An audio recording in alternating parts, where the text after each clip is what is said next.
guys, welcome back to my channel. Ngasi yam kuri matungda video se semani do mayam jingmesi mayam ai hujik GC college to ne ba ko GC college se inani ai di aham ba che to ne ba ngasi che to se ado mayam su ke haina phom do ko mai to bai na mayam su che gam hom di phaje indi haini ba ko like su phajan ta idana ta na khona tawina do aduna mapham se ut ke haina tawja ba ina do mayam se jawraga mu ulake mayam da sik train lambi se phaje ne utani mayam yam phom jawre ni yam nak madri ko tha lan se abagi room ni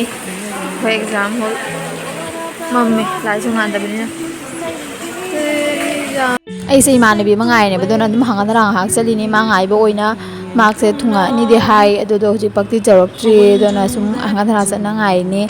se sona ngan ki se kanu GC college ki main gate ne ba ei phajana di upangam de dum hyper ulle am da do lakhi de cinema hoji ba tawise do ma'am से सिनने अखोई exam थाबे centre ने बको सोनने GC की main college ते से GC की तो चांगो दे बदलतरे ma'am दा हुजी उलिसे ने फम से थी लोने बा हुजी कोई तो हुजी ताइना उलंबा हॉल दो अखोई रूम ताबा अदुगा मैम दो तनी हुजी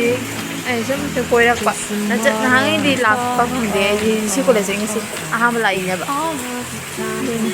मैम दिसु उलिबा बटनरी जब भजना लाइक का पाना लेने साथ साथ तनी तो साइड से पाना से साइड से पाना कोई तनी मी जेंग ले से एग्जाम थाना लोइने नमी प्रो थोकले अखोई मान बिजन जब थोलक ते कई बो करी इ बखंग दे ये जानो खंग दे मासे तई माहिरुम ने सुना कांदने बा थोलक ते जने जब एग्जाम लोइने थोड़े सी सजाने इसी को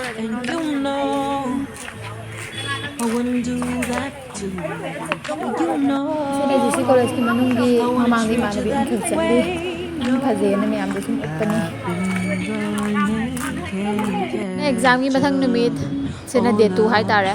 असी गना गर्ल्स हॉस्टल दा इन था दुने बा से गर्ल्स हॉस्टल नि मानब्रे ने हम से आदि जाम में GC college मैं वीडियो से सुन लोइसा लगे मथंगी मनुमित शिक्षण ताइ बा दो नेक्स्ट मथंग से हम ताइ दा वीडियो से bye bye thank you for watching